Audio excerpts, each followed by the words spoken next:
Pakikitian nga yung mga katabi ninyo. Yung pinakamatamis na ngiti. Very good. No? Maganda.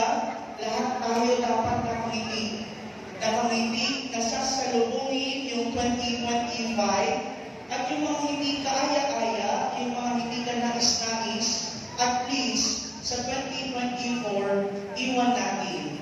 I-develop natin sa 2025 kung ano yung pagkukulang natin. My dear brothers and sisters, sa pagpasok po natin ng 2025, tatlong bagay yung ipinagdiriwang natin sa pagkakataong ito. Yung una, yung bagong taon.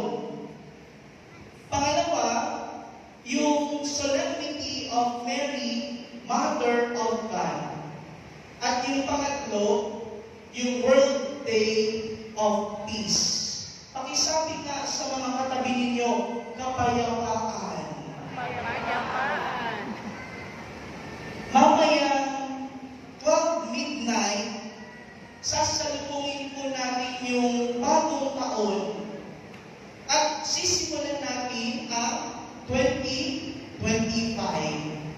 Kaya nga makikita natin na tapos na naman ang isang mabiyayang taon ng 2024. At ngayon, nagpapasalamat tayo sa Panginoon dahil doon sa mga biyayang nakaraan ng taon at sa biyaya ng Diyos na ipinagkaloob sa ating lahat-lahat. My dear brothers and sisters, as we welcome the new year, the 2025, the Lord invites us to start the year right. Hello guys! Happy New Year sa ating lahat. Ngayon magpapasalamat tayo sa binigay sa atin na biyaya. Walang sawang nagbibigay yung mahal na Panginoon sa atin na mga biyaya. Maraming salamat. Maraming salamat, Lord. Ayan.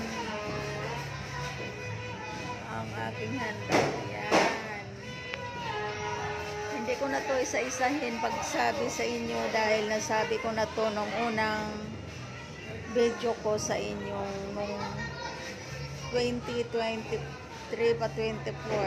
Ngayon 2025 na. Salamat talaga, Lord, lahat sa mga binigay mo po sa akin na blessing.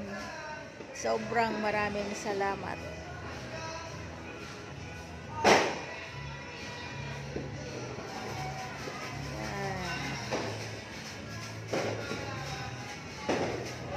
I love you, Lord. Salamat sa lahat.